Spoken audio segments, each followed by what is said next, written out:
나중에 우리 할렐루야 샬롬하고 우리 기쁘게 우리 인사하는 시간. 자, 이쪽에 우리 김용구 형제님, 우리 에스더 집사님 쪽부터 그렇게 해서 우리 이정현 자매 그리고 뒤로 이렇게 갑니다. 자, 할렐루야 샬롬 인사합니다. 할렐루야 샬롬 샬롬 샬롬 샬롬 샬롬 샬롬 샬롬. 하나님 사랑합니다. 여러분 주 안에서 사랑합니다. 이럴 때 또 우리가 고백을 하죠. 언제 하겠습니까? 제가 생각을 해봤어요. 인사를 어떻게 다른 방법으로 바꿔볼 수 없을까? 유치원 꼬마들처럼 맨날 여기다 대고 이렇게 하는 게 좀 그럴 수 있겠다. 근데 이것보다 좋은 인사는 없을 것 같다. 이럴 때가 아니면 우리가 어떻게 이렇게 하트하고 이거 못하죠. 쑥스러워서. 예, 근데 다른 교회들도요. 아주 이렇게 생기신 목사님들도 이렇게 막 하세요.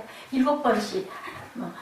사랑합니다, 사랑합니다, 사랑합니다. 이렇게 생기신 목사님, 남자 목사님이 정말 그럴 때 처음 많이 웃었는데 얼마나 사랑하는 마음이 있으면 표현을 해야 되는 거 맞거든요. 자, 오늘 예수님은 십자가의 죽음에 대해서 정확하게 분명하게 말씀하고 계신 우리 본문 말씀 12장 34절에서 37절까지의 말씀, 그 죽음의 의미와 영광, 그 축복을 6가지로 주님께서 말씀하시는데 한번 우리 그거 가지고 은혜를 나눠보죠. 첫째는요, 예수님의 죽음은 땅에 떨어져 썩는, 그러셨죠? 지난 시간에 하늘의 미랄이 내가 되겠다. 누가? 하늘의 미랄, 내가 하늘의 미랄이 된다. 미랄의 비유는 도덕적인 교훈이 아니고 영적인 교훈을 말씀하고 계시죠. 둘째는 십자가의 죽음은 고통이지만 하나님의 뜻이고 선이며 확실한 계획이다. 무슨 일이 있더라도 무슨 수를 써서라도 하나님의 계획은 분명하게 이루어진다라는 것. 단 시와 때는 누구도 알 수 없는 하나님의 소관이다. 우리는 그래서 오래 참고 기다리고 순종하고 바라보고 기도할 수밖에 없다인 거죠. 세 번째는 예수님의 죽음은 하나님 아버지 이름을 어떻게 하는 것? 영화롭게 하는 것이다. 그렇기 때문에 내가 그것을 받들어서 가겠다. 기도를 어떻게 해요? 그냥 우리처럼 기도가 아니라 땀이 피가 되도록, 그게 모세혈관이 이렇게 터진다고 그러죠. 집중해서 마음이 상해서 애통해서 기도할 때 그렇게 된다 하죠. 넷째는 십자가의 죽음은 하나님께 영광이고 사람들에게는 구원과 영생과 축복. 하나님께 영광인데 그 다음에는 우리 옛말에 그런 말 생각나지 않아요? 뭐 먹고 뭐 먹는다 그러죠? 이것도 되고 저것도 되고 하나님께 영광이고 우리의 또 생명을 구원하는 귀한 축복이다. 뭐다? 하나님의 선물이 되기 때문에. 다섯째는 예수님의 죽음은 세상 임금을 추방하는 그러한 것이다라는 거죠. 세상의 임금들을 쫓아내는 거죠. 저는 요즘에 이사야 부분에 우리 주일 말씀, 어제 오늘 계속 집중해서 주일 말씀을 마무리했는데요. 그거를 이렇게 묵상하면서 느끼는 생각이 사람들은 참 못됐다라는 그런 생각이 들었어요. 왜? 왜냐하면 자기의 어떤 그 목적에 따라서 임금을 삼으려고 메시아를 기다렸잖아요. 어떤 메시아? 나라도 잘 살고 우리도 부유하고 모든 전쟁도 없어지고 그런 메시아가 분명히 올 거야. 그런 사람은 오늘 본문이 그 얘기죠. 절대로 죽지도 않는다라고. 도대체 너는 왜 이름을 인자가 뭐냐? 인자가 도대체 뭐냐라고. 오늘 시비가 바로 그거거든요. 그러니 우리가 얼마나 바알을, 우상을, 도깨비 방망이를, 그죠? 그런 걸 그렇게 원했는지. 뭐 어떤 존재든 상관없어요. 우리가 잘 살 수만 있으면 좋고, 이 로마 정치에서 우리가 헤어날 수 있었으면 좋겠고, 이 가난 좀 없었으면 좋겠고, 그런 어떤 왕이 분명히 올 거다라고 기다리고 뭐 했어요? 호산나 호시안나 호시안나 했죠? 우리를 구원하소서 구원하소서. 여기서 좀 해방되게 해주세요. 그거예요. 그리고 막 옷을 깔고 조랑말을 타고 예수님이 오시고 처음에는 막 환영을 했는데 보니까는 보잘것없잖아요. 그러다 보니까 그냥 다들 어떻게 했어요? 죽게 하소서 죽게 하소서 했죠. 오늘 말씀은 아니었던 것 같은데요. 빌라도가 그 뒤에 나와 있는, 성경에 나와 있는 게 아니라 성경 외경들이 많아요. 거기에 그 역사적인 근거에 보면 빌라도가 나중에 정신병이 들려가지고 그 자리에서 쫓겨나죠. 자기의 공부를 다 하지 못했다 해가지고 그때는 뭐 엄청 잘 쫓겨났다고 그러잖아요. 대제사장이 1년에 2명도 바뀌고 하기 때문에 종신역인데도 그러지 못했다고 그랬죠. 빌라도 역시도 그랬어요. 그래서 어디로 유배를 가가지고 정신병이 들죠. 그래가지고 매일 배에다가 물을 떠놓고 맨날 손을 씻었대요. 내 손에는 왜 이렇게 피가 많이, 내 손에는 왜 이렇게 피가 많이, 내 손에는 왜 이렇게 피가 많이. 그러다가 결국은 자살을 했다라는 그런 얘기가 있습니다. 우리 심령이 상하는 거, 그것처럼 우리가 정말 큰 충격은 없고 심령이 상하지 않고 살 수 있는 그것이 큰 축복이라는 것을 저는 그 말씀을 통해서도 이렇게 깊이 생각을 했습니다. 중요한 것은 우리 몸도 물론 건강해야 되지만요, 가장 중요한 것은 마음의 상함이 치유될 수 있어야 된다. 그러기 위해서 우리는 늘 기도해야 된다는 거죠. 예수님이 십자가에서 죽으신 모든 인간을 주님 앞으로 이끄는 사건, 마지막으로는 하나님께 영광, 또 우리를 구원, 그리고 축복, 그것이 결국은 아버지 앞에 우리 모두가 다 무릎을 꿇고 아버지를 인정하고 아버지를 알게 하는 그 6가지의 내가 이 행함을 내가 죽음으로 인해서 이것을 하겠다. 그 6가지 의미를 이렇게 말씀을 하십니다. 예수님께서 십자가 죽음의 의미를 설명하셨지만 많은 사람들은 메시아가 십자가를 왜 져야 하는지 본문의 얘기가 그거죠. 우리 본문 말씀 한번 심각하게 우리 우리말만 한번 보면서 뜻을 한번 헤아려 볼까요? 34절부터 37절 길지 않으니까 깊이 집중해서 한번 읽어보시죠. 시작. 이에 우리가 대답하되 우리는 율법에서 그리스도가 영원히 계신다함을 들었거늘 너는 어찌하여 인자가 들려야 하리라 하느냐? 인자가 누구냐? 여러분들 인자라는 뜻이 뭐예요? 사람 인자, 아들 자자.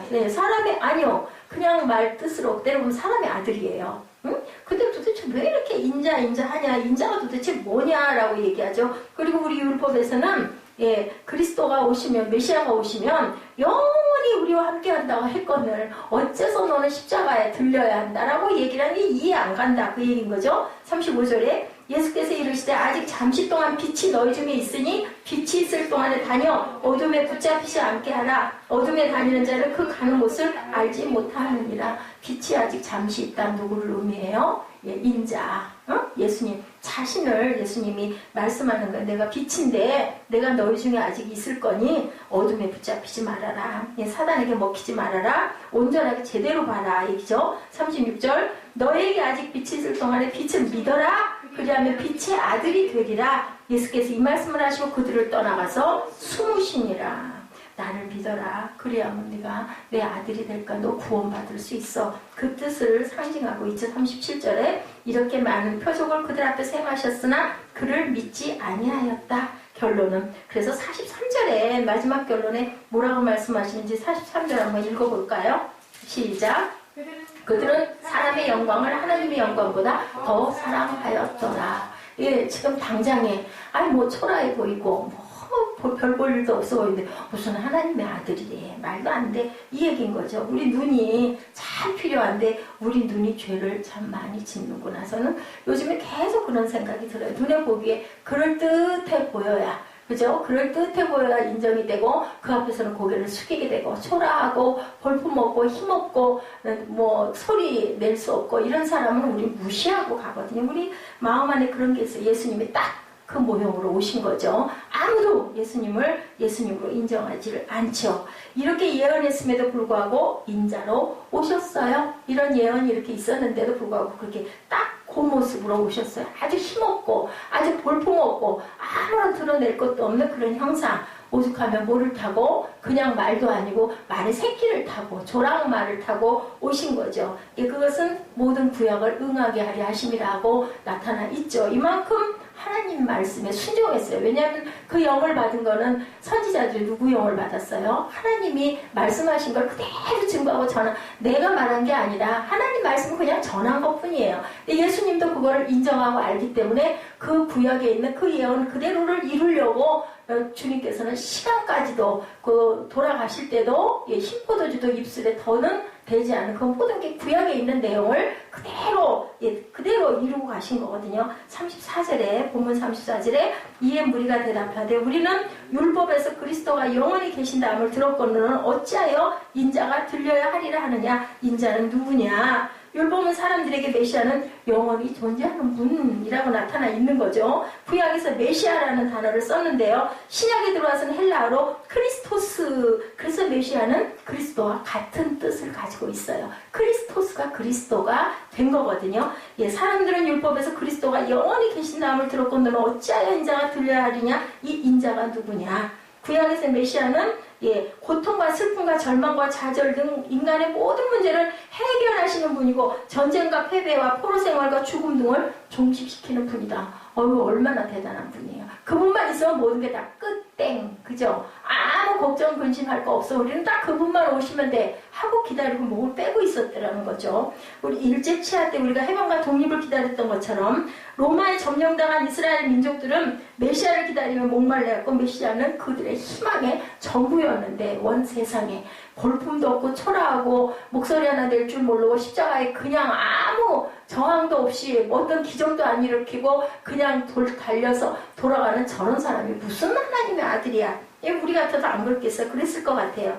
그 메시아가 자신의 죽음을 지금 이야기하고 있는 거예요. 그러나 사람들은 메시아에게 너는 스스로 인자라고 말하는데 도대체 인자가 뭐야 인자가? 이렇게 질문을 하는 거죠. 듣도 보도 못한 인자라고 얘기하죠. 아까 말씀드린 대로 사람 인자 아들 자자 사람의 아들이다. 사람의 아들로 오셨잖아요.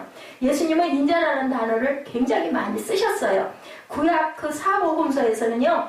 69번 요한복음에서만 12번을 인자라는 말씀을 사용하고 있는데 이스라엘 백성들은 구약 성경으로 인자라는 말을 알고 있었기 때문에 그 말을 알아들을 수는 있었는데 우리에게는 해석이 필요한 거죠. 누구나 사람의 아들 맞죠? 왜 인자라고 표현했을까? 인자라고 말하는 자가 정말로 사람의 아들이라면 특별히 자신을 가리켜 인자라고 말할 필요가 없지요. 그냥 사람의 아들 맞잖아요. 우리 모두가 다 사람의 아들이지 짐승의 아들이 아니잖아요. 근데 예수님은 왜 그렇게 특별하게 사복음서에 69번이나 요한복음에도 12번이나 사용하셨을까? 뜻이 있겠죠. 그러나 인자라고 말하는 사람이 사람의 아들이면서 동시에 사람 이상의 존재이기 때문에 내가 인자야 자꾸 얘기를 하는 거죠. 그렇지 않으면은 인자라는 특별한 말을 쓸 필요가 없었다. 하나님의 아들 영존하신 분이심을 나타내실 때 예수님께서는 인자라고 표현을 했어요. 그럼에도 불구하고 나는 사람의 아들로 왔다. 그 뜻을 내포하고 있다. 사람의 아들과 신의 아들이라는 두 가지 개념을 포함하고 있는 게 바로 인자다. 다니엘서 7장 13, 14절에 이런 말씀이 있습니다. 다니엘 7장 13, 14절입니다. 내가 또 밤 이상 중에 보았는데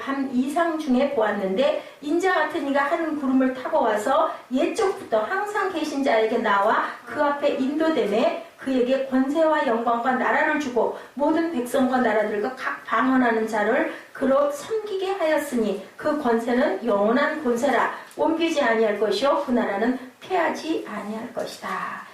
이거 그죠? 예언이죠. 인자 같은 이가 하늘 구름을 타고 와서 옛적부터 항상 계신 자에게 나와 그 앞에 인도되었다. 이 말씀에서 나오는 사람을 자세히 보면 그는 사람이기는 하지만 우리가 말하는 보통 사람이 아닌 것을 알 수 있죠. 내용 전체에서 하늘 위에 계신 분, 영원하신 분, 하나님의 아들, 참 메시아의 의미가 바로 인자다라고 표현하고 있어요.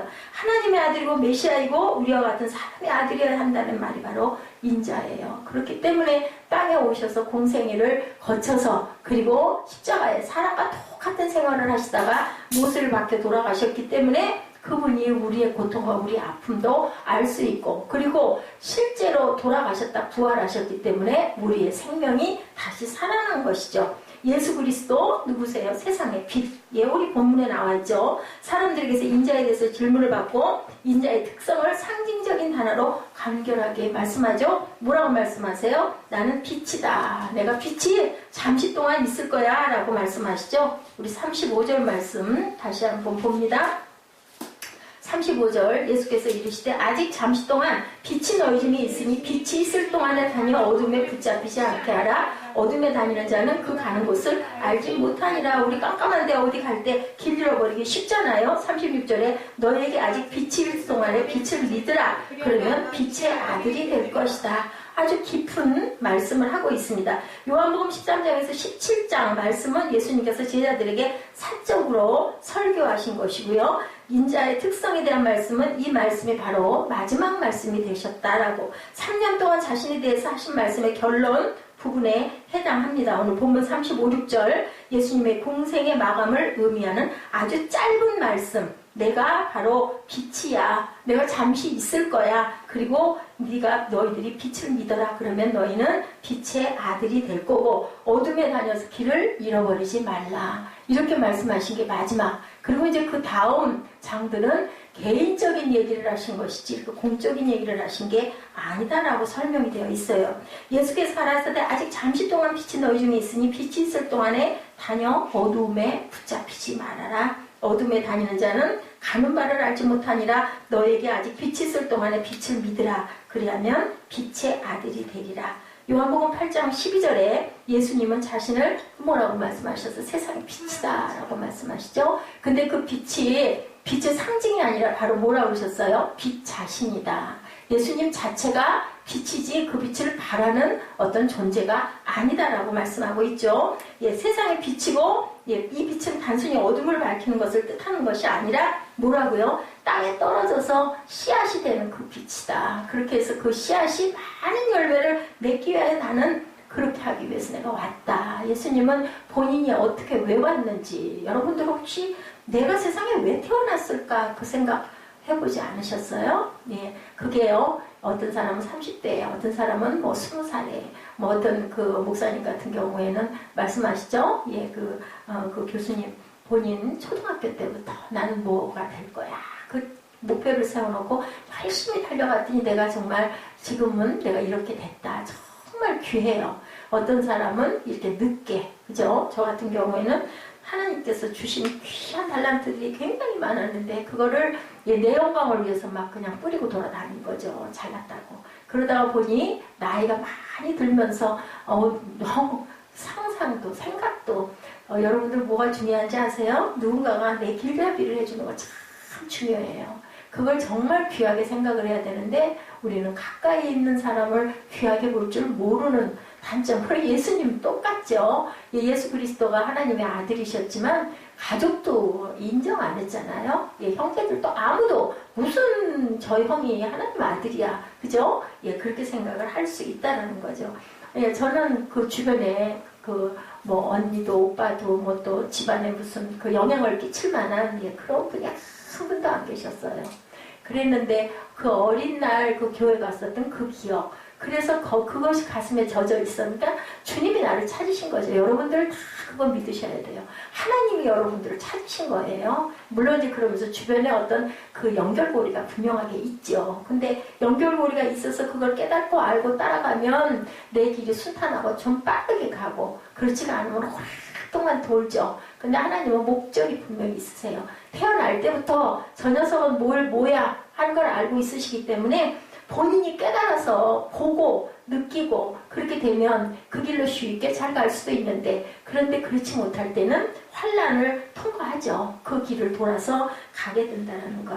보통 빛이라는 단어를 쓸 때요. 영어로 뭐라고 그래요? 빛 하면 light라고 하잖아요. 근데 35절과 36절에서 빛은요. 정관서 덜을 붙여서 사용해요. 더 light라고 나오죠. 다시 말해 보통 빛이 아닌 바로 그 빛.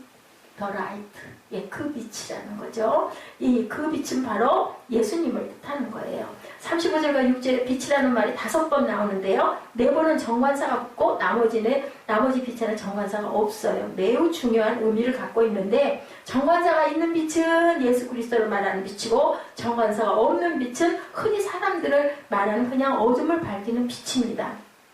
그래서 다시 한번 우리가 보니 예수께서 가라사대 아직 잠시 동안 빛이 너희 중에 있으니 바로 그 빛이 있을 동안에 어두움에 붙잡혀 다니지 말게라. 이럴 때는 뭐가 중요해요? NIV 중요하죠. 35절, 6절 우리 한번 같이 한번 영어를 잠깐 볼까요? 더 라이트 하고 나와 있죠. Then Jesus told them, you are going to have the light just a little while, long walk while you have the light before darkness overtakes you 하죠. The man who walks in the dark does not know where he is going 하죠. 36절에 put your trust is the light 나왔죠. So that you may become sons of light. When he had finished speaking, Jesus left and hid himself from 여기 of light, sons of light 하고 한 번이 light가 더가 표현되어 있지 않은 5번 중에 한 번은 그냥 그냥 빛을 얘기하고 4번은 예수 그리스도에 대한 의미를 말씀하고 있어요. 그래서 아직 잠시 동안 빛이 너희 중에 있으니 그 빛이 있을 동안 다녀 어두움에 붙잡히지 말게 하라. 어둠에 다니는 자는 그 가는 바를 알지 못하느니라. 너에게 아직 바로 그 빛인 예수 그리스도가 있을 동안에 바로 그 빛인 예수 그리스도를 믿어라. 그리하면 빛의 아들이 되리라. 예수께서 이 말씀을 하시고 저희들을 떠나 어떻게 되셨다? 숨으셨다라고 얘기하고 있어요. 숨으셨다. 네. 첫째 바로 그 빛이신 예수 그리스도께서 어떻게 했나? 바로 그 빛이신 예수 그리스도는 자신에 대해서 4가지 메시지를 남깁니다. 그리스도께서 육체를 잠시 동안 사람들과 함께 계시겠다 말씀하죠. 메시아도 영원하시고 예수 그리스도 영원하신데 사람의 아들로 오신 메시아는 십자가에 못 박혀 죽게 되므로 이제 사람들과 함께 있을 시간이 얼마 남지 않았다. 그러니까 내가 있을 동안에 나를 믿어라. 그러면 네가 내 아들이 될 거다라고 말씀하죠. 잠시 동안 너와 함께 있겠다라는 말은 곧 십자가에 못 박혀 죽게 될 거야 라는 상징. 근데 누가 알았겠어요? 아무도 도대체 무슨 소리를 하는 거야? 몰랐던 거죠. 우리의 주님은 어떤 분이세요? 영원하신 분인데 그러나 인간의 아들로 오신 예수 그리스도 인류의 죄를 위해 십자가를 지시는 메시아는 영원하게 지상에 계시지는 않는다. 내가 잠시 있을 거야. 그러니까 나를 믿어. 그러면 빛의 아들이 된 거다. 하나님의 아들이 될 거라는 얘기인 거죠. 그 말을 깨달을 수가 있었겠습니까? 잠시 동안이라는 말 우리가 봅니다. 예수께서 잠시 동안 지상에 계시다 하늘로 가실 분이라는 것을 깨달아야 되는데 둘째, 예수께서 빛이 있는 동안 어둠에 붙잡혀 살지 않도록 조심하라고 그러시죠. 빛은 뭐예요? 어둠의 반대. 아시죠? 어둠의 특징은 길을 찾을 수가 없다. 칠흑같이 깜깜하게 어두운 길. 우리가 길 감각 잘 모르죠. 항상 다니던 길도 여러분들 혹시 안개에 홀려보신 적 있으세요? 저는 새벽녘에 동네에서요. 안개가 가득 끼었는데 집 못 찾겠더라고요. 계속 그 자리에서 뱅뱅 돌아서. 그리고 얼마나 무서운 줄 아세요? 뒤에서 차가 와도 모르고요. 정말 너무 심하게 끼니까 깜빡이 비상등 아무리 켜도 안 보여요.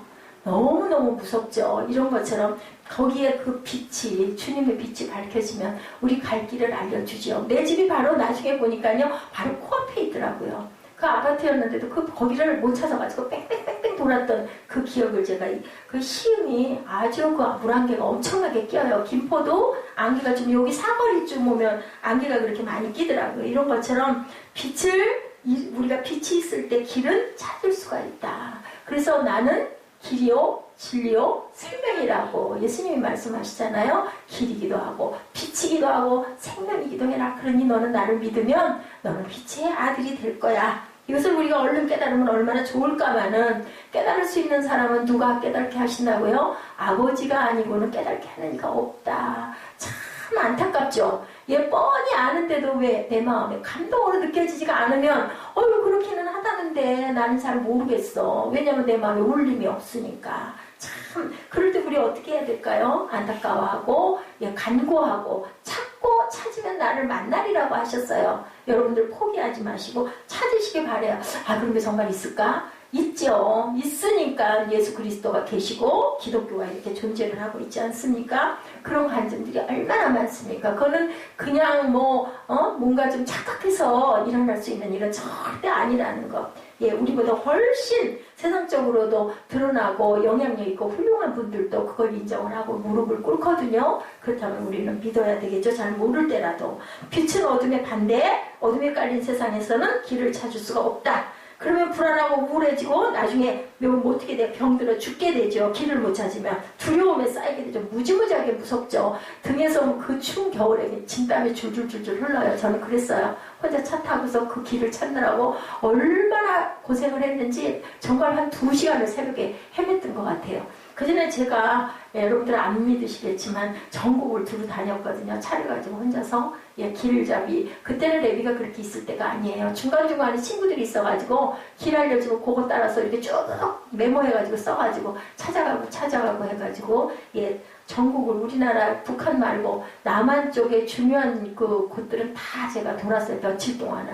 그렇게 뭐 별로 돈 들지 않고 먹고 잘 거 다 챙겨줘가지고 다 편하게 먹고 자고 하면서 하나님의 은혜였던 것 같아요. 그때 정말 자유하게 한 제가 2, 3년 동안 그렇게 다녔던 그런 기간이 있었는데 그 이후에 우리 사무엘 낳고 거의 한 15년 동안을 이렇게 들어앉다 보니까 그냥 길치가 됐죠. 그때도 뭐 길치였지만 가라는 대로 그거 안 되면 휴대폰이 있었으니까 전화 걸어가지고 물어보면 이제 길 안내해주면 또 그걸 따라서 그렇게 쭉 그렇게 국도를 따라서 따라다녔던 적이 있었습니다.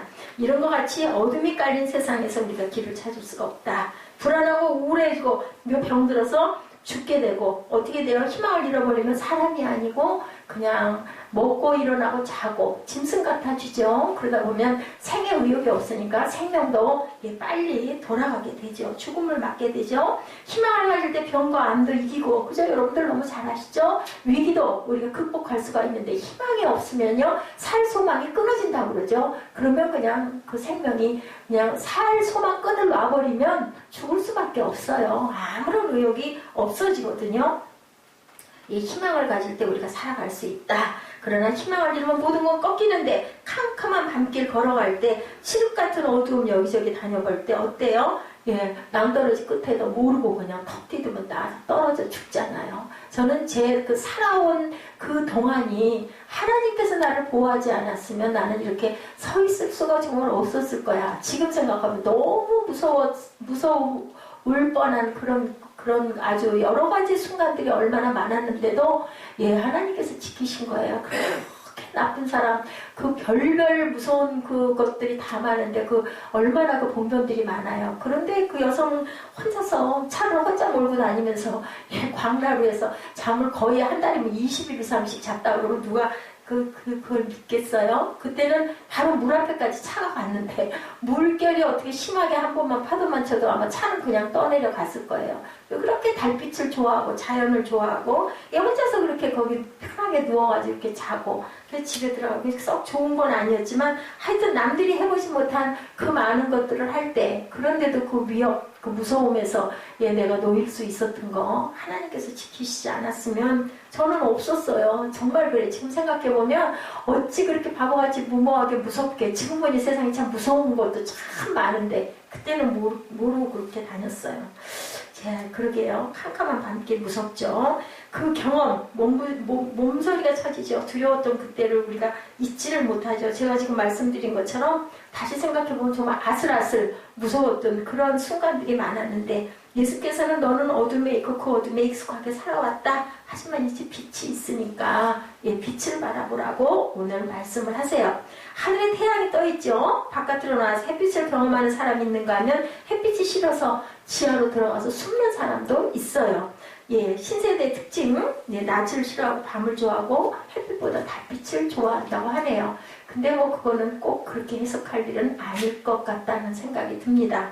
태양 참 좋죠. 요즘엔 또 태양을 너무 쏘이면 피부 암이 걸린다고 하죠. 그것으로 인해서 다들 서켓들 쓰고 다니고 모자 쓰고 다니죠. 실제 예수께서는 빛이 있는 동안 그 빛을 믿으라고 말씀하셨죠. 아까 어둠을 몰아내는 유일한 방법은 빛을 찾는 것이고 믿는 것이고 소유하는 것이다. 여러분들 믿기만 하면 안 되고요. 빛과 함께 살아야 돼요. 예수님이 말씀하신 그 빛은 우리 여기 낮에 비치는 그 태양이 아니잖아요. 하나님을 의미하는 거잖아요. 영적인 그런 빛을 말씀하는 거죠. 다른 선택은 없어요. 빛과 친해지고 빛을 소유하고 가는 것. 그 소유라는 것이 빛이 나를 소유하는 거죠. 생명이 그죠? 내 안에 있는데 그게 바로 주님이시고 성령이시죠. 우리가 그럴 때 우리가 영원한 삶도 세상에서의 삶도 승리로 우리가 갈 수 있다. 내 안에 있는 어둠과 저주와 절망과 좌절과 죽음의 세력을 몰아내는 방법은 돈도 아니고 철학도 아니고 학문도 아니고 명예도 아니고 권력도 아니고 오직 하나님의 말씀, 하나님의 영으로, 하나님의 빛으로 몰아낼 수 있다. 빛이 있는 동안 어둠은 결코 존재할 수 없다. 공존 절대로 못하는 게 바로 빛이고 어둠이다. 추우면 우리 어디로 가요? 불 곁으로 가죠. 배가 고프면 밥을 먹으면 돼요. 간단해요. 그죠? 배고픈 사람이 아무리 배고픈 귀신아 떠나가라! 물러가라! 물러가라! 한다고 그게 떠나갈 리가 없어요. 배가 고플 때는 뭐 해야 돼? 밥 먹어야 돼요. 외로움을 느낄 때 사람을 만나면 되고 외롭다고 하면서 사람 만나기 거부하면 그럼 계속 외로울 수밖에 없는 거죠. 남을 비판 일삼고 계속 남을 밀어내면 결국은 자기는 외로움 그 구덩이에 빠져서 헤어나올 수가 없다. 외로움은 본인 스스로 만드는 것. 이 사람도 싫고 저 사람도 싫고 모두 쫓아버리면 외로울 수밖에 없어요. 생활 습관 굉장히 중요해요. 어렸을 때부터의 습관 중요한데 이제는 하물며 태교에 대한 부분 얘기가 나와서 저도 그 시절에는 잘 몰랐는데요. 뭐 꼭 그럴 거야. 저는 그 피부에 닿지는 않았었어요. 근데 요즘에는 자꾸 그 생각이 나요. 우리 아이가 그 애가 그때 그렇게 엄마가 힘들고 공부하고 이 아이를 내가 낳아야 돼 말아야 돼 어떻게 해야 돼 입양을 해야 돼 막 이런 그 갈등 속에 있었던 아이는 뱃속에서 얼마나 다 느낀다고 그러잖아요. 요즘에는 파장보다 감지한다고 그러죠. 그 아이가 막 두려워하고 무서워하고 숨고 떨고 있고 그렇다고 그래요. 왜냐하면 죽음의 공포를 느끼기 때문에. 그래서 정말 좋은 환경에서 제일 중요한 건 무릎 지킬 만한 것보다 내 마음을 지켜라. 생명의 근원이 이에서 남이라 아주 중요한 말씀이에요. 아기가 태아 때부터 1cm 그죠? 그렇게 조그맸을 때부터도 아기는 안다. 심장 박동이 꿀렁거리잖아요. 우리 다 초음파 보잖아요. 그때부터 애는 느끼는 거예요. 엄마가 아름다운 음악을 듣고 성경 말씀을 듣고 예배를 열심히 드리는 그 속에서 태아에 있었던 아기는 어떨까? 죽음의 두려움과 공포에 떨고 있었던 아기는 과연 어떨까? 빛이 있으면 어둠에 붙잡히지 않고 빛 안에 살게 된다는 것. 그래서 우리는요 정말 생명에 대한 그 귀중함을 정말 뼈가 저리게 느끼고 알고 그 준비가 됐을 때 아기도 가져야 되겠다는 생각을 합니다. 제가 몰랐던 부분까지 요즘에는 성경, 하나님 말씀 여러분에게 증거하려고 하다 보니까 더 깊이 들여다보고 보고 묵상하다 보니까 그런 생각까지 나더라고. 이게 굉장히 중요하구나. 그래서 아기들이 3살 안에 모든 습관이 거의 한 70~80%가 잡힌다고 그러잖아요. 그럼 유치원에서 마지막 형성이 된다는 그런 얘기가 있죠. 그래서 그 유치원 교육이 아주 중요하다고 합니다.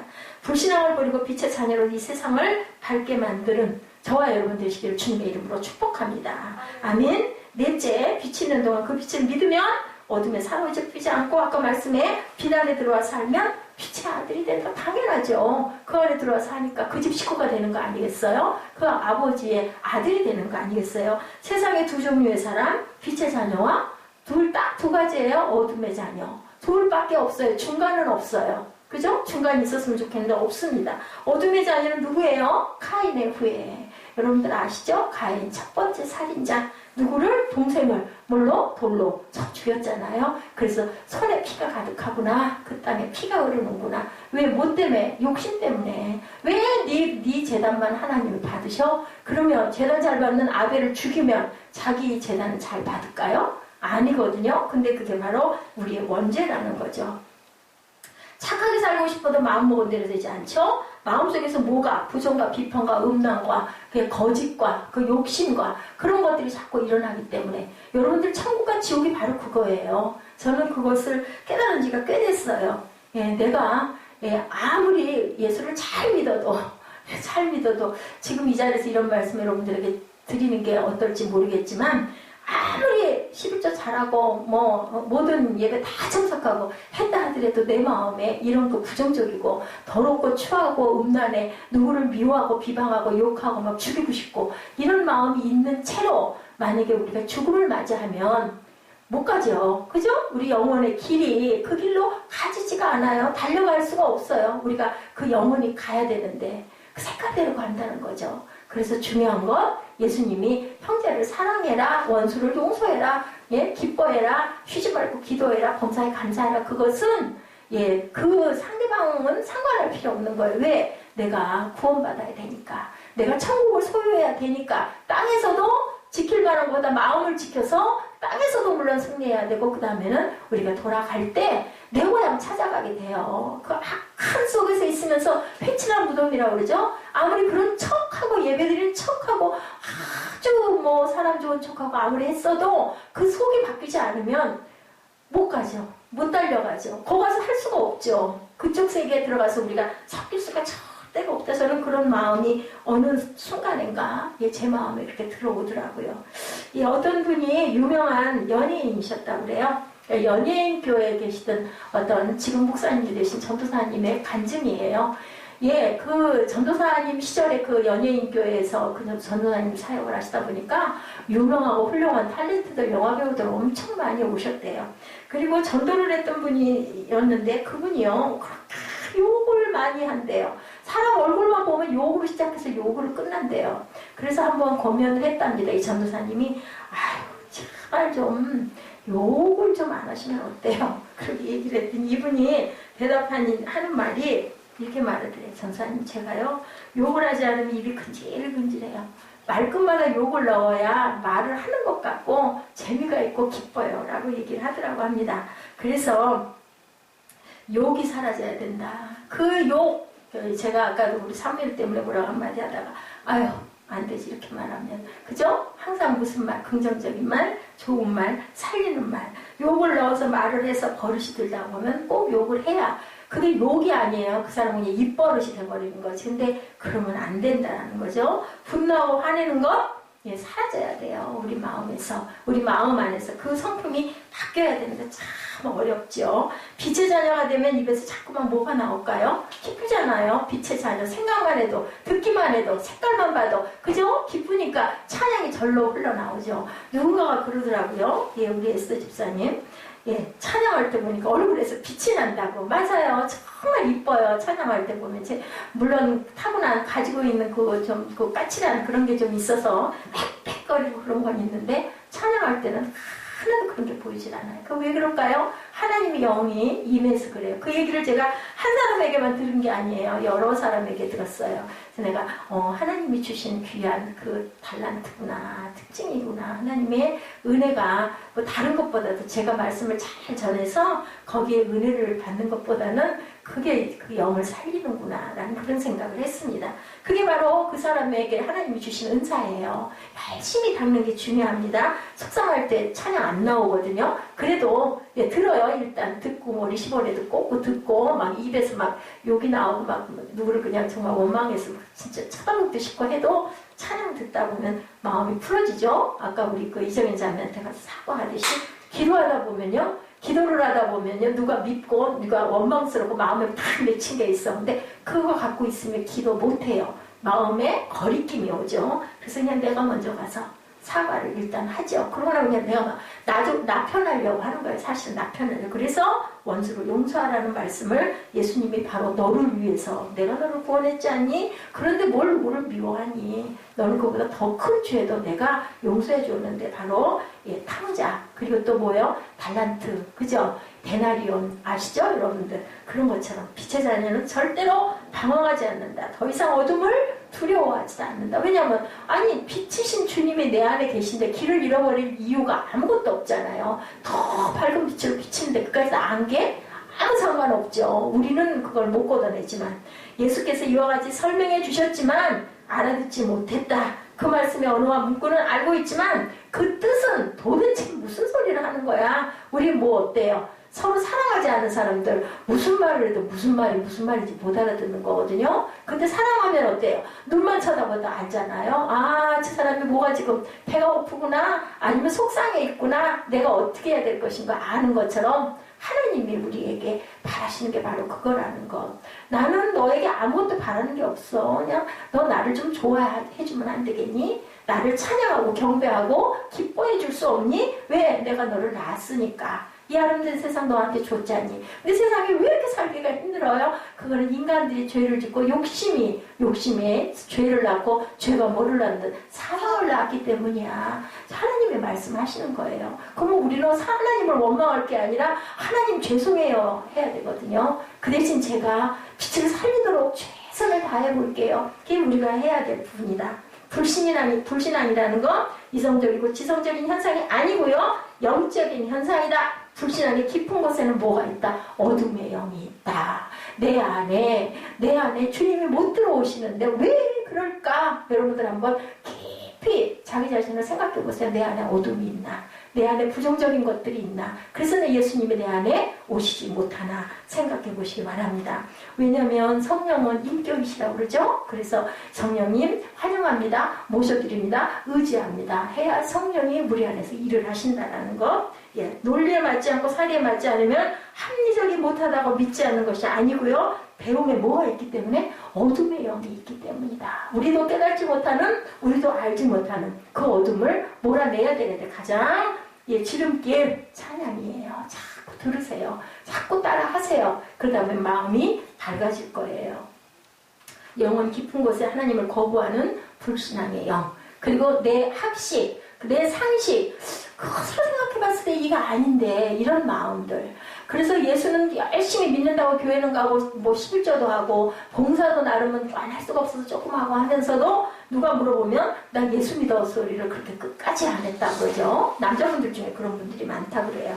그럴 필요가 절대 없어요. 엎어지려면 아주 엎어져 버리는 게 나에게 복이라는 것. 36절 하반부에 예수께서 이 말씀을 하시고 저희를 떠나가서 숨으시느니라. 예수께서 사람들에게 더 이상 모습을 드러내지 않으셨고 공적 활동이 끝이 났어요.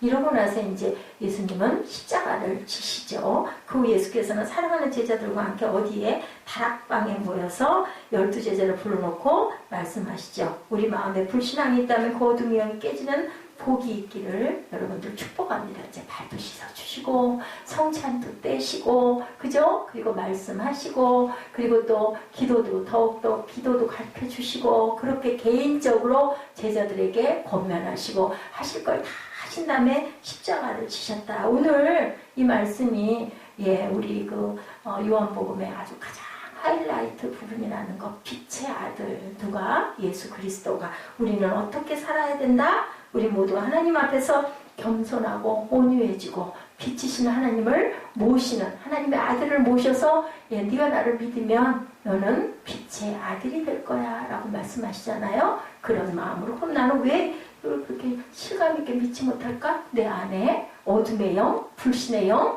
혹시 부정적인 영들이 있지 않나? 그것을 여러분들 생각하시고 기도하시고 묵상하시고 나는 도대체 왜 태어났을까? 어떻게 살아가며 어떻게 끝나고 어디로 갈 것인가를 생각하시는 저와 여러분 되시기를 주님의 이름으로 축복합니다. 우리는 더 이상 사탄의 종이 아니죠. 누구의 자녀? 하나님의 자녀, 참빛. 참빛이에요. 그냥 빛도 아니고 그 빛의 자녀지죠. 자녀이시죠. 예수 그리스도를 믿고 받아들인 빛의 아들이고 세상을 밝히는 축복된 자녀다. 분명한 것은 내가 빛의 자녀가 되면 그 빛을 나만 가지고 있을 게 아니라 그 빛을 되쏠 줄 알아야 된다. 우리가 이런 마음을 갖고 세상을 어떻게 아름답게 기쁘게 축복하면서 그리고 나를 미워하고 내가 어떤 불이익을 당했다 할지라도 그 사람을 위해서 기도하고 내 마음에 어떤 원수심, 당맺는 거, 그죠? 비방 이런 것들을 비워버리고 그냥 그 순간 속상하고 그런 마음이 이때에서 털어버리고 하나님 그 사람이 그랬는데요. 이거 어떻게 할까요? 하나님 하고 그냥 기도하고 그렇게 하고 열심히 내 마음을 비워갈 때 하나님께서 그 안에 무엇으로 채워주셔요? 사랑과 은혜로 가득 채워주셔서 나는 빛의 자녀로 어디로? 하나님의 나라로 오늘도 한 발 더 나가는 귀한 시간이 저와 여러분 되시는 그런 시간일 줄로 믿습니다. 기도하십니다. 오늘 여기 모인 사람들에게 빛의 아들이 되는 축복을 주신 참빛이신 예수 그리스도 하나님, 저희들 아버지 참 빛 안에 거해서 너희가 나를 믿으면 너는 빛의 아들이다라고 하나님 말씀하셨는데 그 빛의 아들로 그 빛의 자녀로 세상을 밝히는 빛이 되게 하여 주옵소서. 하나님 말씀대로 살아가게 하여 주시고 세상에 저희들 살아갈 때 어둠의 영에 사로잡히지 않게 하여 주시고 어둠 속에 속하지 않는 저희들이 되기 위하여 하나님을 굳게 붙들고 나아가고 달려가는 우리 모두가 되도록 주님께서 은총 나려 주시옵소서. 새 생명 새빛교회입니다. 생명을 살리는 빛의 자녀들이 모두 다 될 수 있도록 은총 나려 주시옵소서. 감사드리옵고 예수 그리스도의 이름으로 감사하며 기도드렸사옵나이다. 아멘. 예, 우리